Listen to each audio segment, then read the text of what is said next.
The acrimony surrounding former White House advisor Steve Bannon's very public break with President Donald Trump escalated Thursday, suggesting a permanent split between the president and the pugilistic strategist who helped put him in the Oval Office. The new fissure in an already fractious Republican Party cast doubt on Bannon's hopes to foment a movement centered on Trumpism without Trump. It already has cost him a key backer. Rebecca Mercer, the billionaire GOP donor and Breitbart co-owner, issued a statement Thursday distancing her family from Bannon. "I support President Trump and the platform upon which he was elected," she said. "My family and I have not communicated with Steve Bannon in many months and have provided no financial support to his political agenda, nor do we support his recent actions and statements." White House officials described the president as furious at Bannon's criticisms, laid out in an explosive new book that quoted the former aide as questioning Trump's competence and describing a June 2016 meeting at Trump Tower between Donald Trump Jr., Trump campaign aides and a Russian lawyer as treasonous and unpatriotic. On Twitter Thursday night, Trump said the book was full of lies, misrepresentations, and sources that don't exist. He also came up with a new nickname for Bannon, Sloppy Steve. A parade of administration officials and allies worked to discredit Bannon as a disgruntled has-been.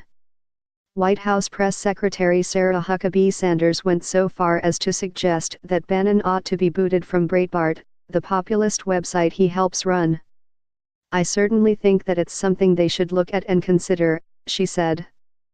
Bannon had helped Trump form a coalition of anti-establishment Republicans, blue-collar working class and economic nationalists that launched him to the White House, but Trump had long ago grown frustrated that Bannon seemed to be overstepping his role as a staffer. The self-appointed keeper of Trump's nationalist flame during the president's first 6 months in office, Bannon had soured on the president even before he was pushed out of the White House for feeding the perception that he was Trump's puppeteer. None of Bannon's close associates was willing to speak publicly about the fallout but privately conceded that the explosive comments may forever tarnish his brand.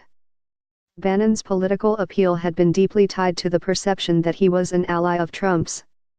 Those close to Bannon feared that the connection had been permanently severed.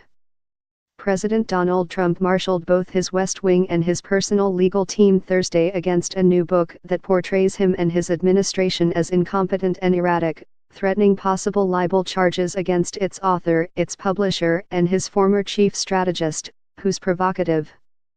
President Donald Trump marshaled both his West Wing and his personal legal team Thursday against a new book that portrays him and his administration as incompetent and erratic, threatening possible libel charges against its author, its publisher, and his former chief strategist, who's provocative.